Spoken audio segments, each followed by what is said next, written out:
राजा धीरजगढ़ अपनी वीरता और न्यायप्रियता के लिए प्रसिद्ध थे। पर एक रात पूरे महल में सनसनी फैल गई। राजा अपने कक्ष में मृत पाए गए।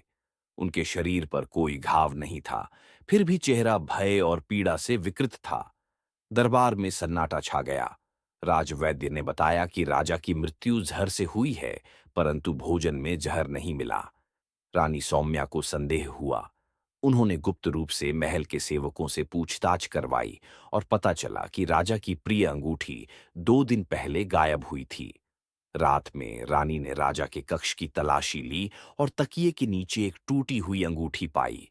वह अंगूठी किसी समय राजा के हाथ में हुआ करती थी। राजवैद्य ने उसे जांचा और पाया कि उसमें एक बारीक सुई छिपी थी, जो हल्का दबाव पड़ते ही झर छोड़ देती थी। लेकिन रानी सौम्या को इस घटना में कोई गहरी साजिश नजर आई। राजा की अंगूठी में जहर भरी सुई कैसे आई? ये सवाल उन्हें बेचैन कर रहा था।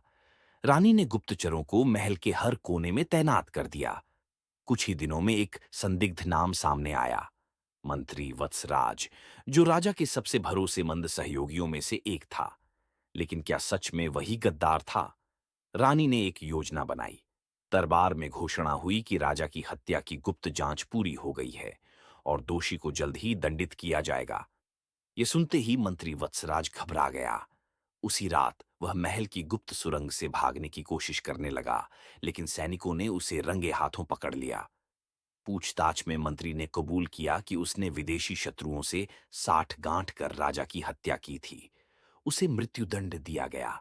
लेकिन राजा का असमय अंत इतिहास में एक रहस्यमयी घटना बनकर रह गया, जिसे लोग सदियों तक याद करते रहे।